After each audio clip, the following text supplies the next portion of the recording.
शिवाजीनगर विधानसभा चुनाव 2024 स्वागतम स्वागतम सुस्वागतम। शिवाजी महाराज और संस्कार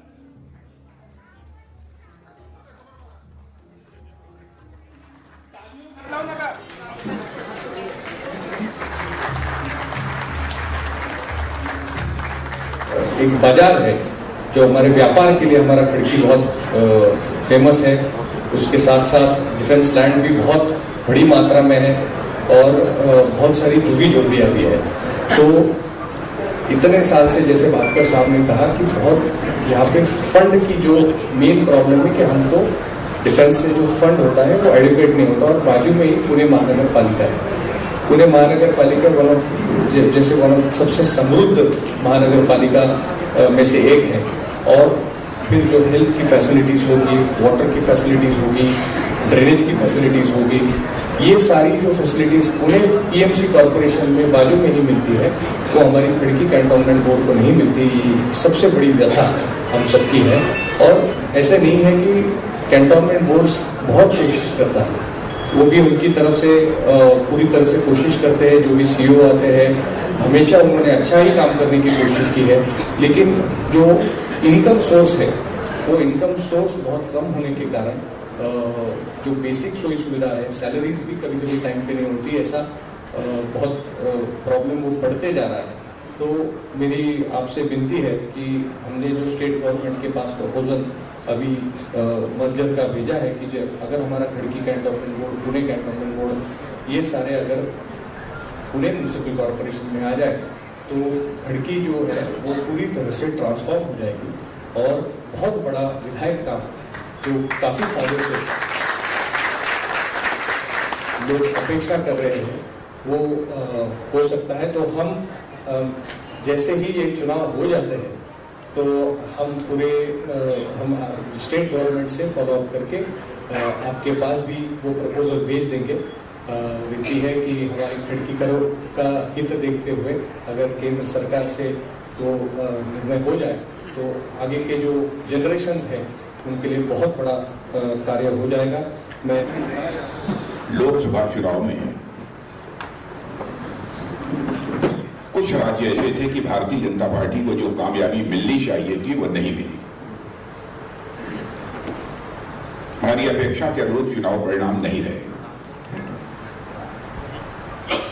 उन राज्यों में हरियाणा था, महाराष्ट्र, ऐसे कुछ 3, 4, 5 राज्य थे जहां पर कि हमारे अपेक्षा के अनुरूप चुनाव परिणाम नहीं मिले। लेकिन जब हरियाणा, जहां पर लोकसभा के चुनाव में हमारी अपेक्षा के अनुरूप कामयाबी नहीं मिली थी, तो हरियाणा में जब विधानसभा का चुनाव हुआ तो विधानसभा के चुनाव में हरियाणा की जनता ने भारतीय जनता पार्टी की झोली भर दी और भारतीय जनता पार्टी की क्लियर मेजॉरिटी के साथ सरकार बनी। और आप जानते हैं लंबे समय तक देश में कांग्रेस का शासन रहा है, लंबे समय तक कांग्रेस का रहा है। लेकिन आज कांग्रेस की हालत इतनी पतली हो गई है, इतनी पतली कांग्रेस की हालत हो गई कि जिसके गले पड़ जाए उसका डूबना तय है। आप पूरे उदाहरण ऐसे 10, 15, 20 आपको दे सकता हूं, लेकिन लंबा उदाहरण नहीं दूंगा। मैं यहां के लिए बतलाना चाहता हूं क्योंकि यहां भी कांग्रेस, हमारे उद्धव जी की जो शिवसेना है और एनसीपी की गले पड़ गई है, तो अब उद्धव जी की शिवसेना और एनसीपी हम मान लें कि अब उनका डूबना तय है। 2014 में आप लोगों ने हम लोगों की सरकार बना दी और आपने देखा 8 वर्षों के अंदर इस हिंदुस्तान में 25 करोड़ लोगों को गरीबी रेखा से बाहर करने में कामयाबी किसी सरकार ने हासिल की है। हम लोगों का एक संकल्प है कि आज आगामी 7, 8 से लेकर 9 वर्षों के अंदर हिंदुस्तान में हम किसी को गरीब नहीं रहने देंगे, गरीबी रेखा से ऊपर सबको ले जाएंगे। यह हम लोगों का संकल्प है।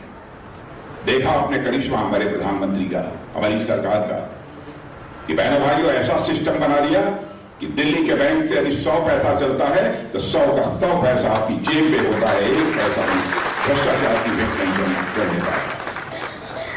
सिस्टम में, व्यवस्था में परिवर्तन लाकर बहुत बड़ी कामयाबी हासिल की जा सकती है। अब मैं महाराष्ट्र का उदाहरण, एक बाड़वर पोर्ट बोलते हैं, बाड़वर पोर्ट। इसकी आधारशिला हमारे प्रधानमंत्री ने रखी है और मैं बताना चाहता हूं हिंदुस्तान का ये अब तक का सबसे बड़ा पोर्ट बनने जा रहा है, सबसे बड़ा पोर्ट बनने जा रहा है।